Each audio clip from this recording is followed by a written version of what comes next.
ராமகிருஷ்ண ஹரி மௌலி ஞானேஸ்வர் மகாராஜுடைய 15வது ஹரிபாட் ஸ்லோகம் பார்த்துட்டு அதோடைய அர்த்தம் பார்க்கலாம். ஏகநாம ஹரி துவைத நாம துரி அத்வைத குசரி விரலா ஜானே சமபுத்தி கேதா சமானா ஸ்ரீஹரி சமதமாவரி ஹரி ஜாலா சர்வா घटी राम देहा देही एक सूर्य प्रकाशक सहस्ररश्मि ज्ञानदेवाजिति हरिपाठाने मागिलिया जन्मा मुक्त झालो हरिमुखे मना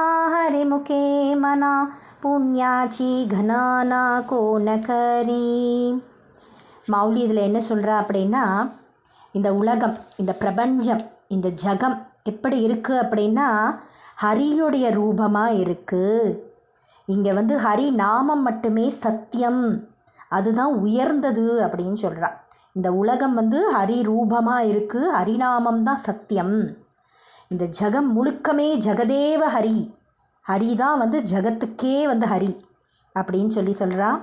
இந்த பாவம் இருக்கு இல்லையா, இந்த அத்வைத பாவம் எல்லோரும் மொழியும் உணர முடியாது, எல்லோருக்கும் இது அறிய முடியாது, இது அபூர்வம். மிக சில பேர் தான் இந்த அத்வைத பாவத்தை உணர முடியும் அப்படின்னு சொல்கிறா.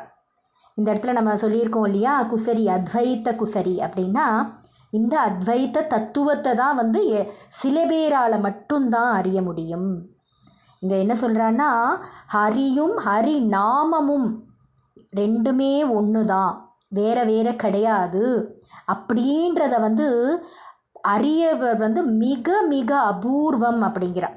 ஹரியும் ஹரி நாமமும் வேறு வேறு என்பவர்கள் சிலர் மட்டும்தான், அதை காண்பவர்கள் சாதாரணம். ஹரியும் ஹரிநாமமும் வேறு வேறு என காண்பவர்கள் சாதாரணம். அந்த மாதிரி நினைக்கிறா இல்லையா, ஹரி வேற ஹரி நாமம் வேற, பகவான் வேற அந்த பகவான் நாமம் அதெல்லாம் சும்மா அப்படின்னு நினைக்கிறா பாருங்கோ. அவள் ரொம்ப சாதாரணமானவா. ஆனால் இந்த உயர்ந்த இந்த அத்வைத்த இதை உணர்றா பார்த்தீங்களா, அவள் ரொம்ப அபூர்வம் அப்படிங்கிற. இப்போ நம்மாத்து குழந்தைய நம்ம கூப்பிடுறோம் சபரி பத்ரி அப்படின்னு கூப்பிட்டா நம்மாத்து குழந்தை தான் திரும்பி பார்க்கும், பக்கத்தாத்து குழந்தை திரும்பி பார்க்காது. கரெக்டாக அந்த மாதிரி நீ பகவான் நாமா சொன்னால் அவன் தான் திரும்பி பார்ப்பான். அது எப்படி திரும்பி பார்க்காம இருப்பான்? இந்த முரளிதர சுவாமிகள் ஒரு பாட்டில் இருக்கு, ராமநாமம் சொல்வதே கலியில் கதியாம்.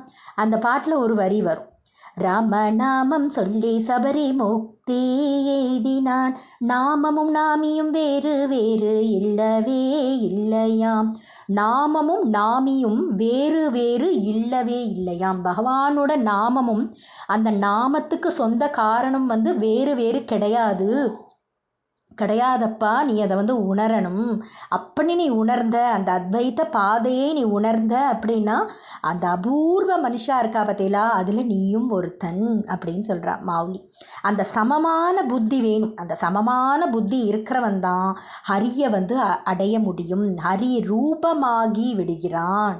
இந்த சமமான புத்தி அடைவதால் இந்த புத்தி நமக்கு கிடைக்கிறது பார்த்தீங்களா, ஹரியும் அவனுடைய நாமமும் ஒன்று, இந்த ஜகத்துக்கே அவன்தான் சத்தியம், இந்த உலகமே அவனுடைய ரூபம் அப்படின்றத நம்ம உணர்றோம் பார்த்தீங்களா. அதை அந்த சமமான புத்தி நமக்கு கிடைக்கிறதுனால நம்ம ஹரி ரூபமாகி விடுகிறோம் அப்படின்னு சொல்கிறா. அப்போ நமக்கு என்ன கிடைக்கிறது அப்படின்னா, நம்மளுடைய மனதையும் நம்மளுடைய இந்திரியங்களையும் அடக்கக்கூடியவன் நம்ம ஆகிடுறோம், அடக்கி ஹரியை அடைகிறோம். அந்த இதை கொடுத்துருவா நமக்கு. நம்ம அந்த மாதிரி ஒரு அத்வைத்த பாதையில் போக ஆரம்பிச்சிட்டோம் அப்படின்னா நம்மளோட மனசையும் நம்மளுடைய இந்திரியங்களையும் கட்டுப்படுத்துகிற அந்த இதை ஹரி நமக்கு கொடுக்குறான்.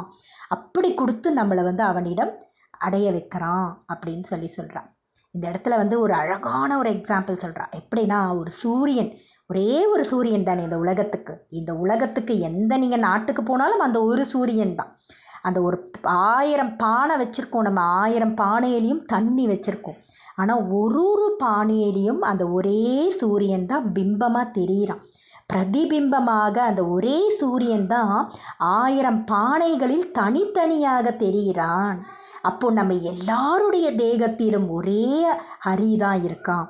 நம்ம எல்லாருடைய ஆத்மாவிலையும் ஒரே பரமாத்மா தான், அவன் ஒருவனே இருக்கிறான் அப்படின்னு அவ்வளோ அழகாக ஒரு எக்ஸாம்பிள் மாவுலி சொல்லியிருக்காங்க.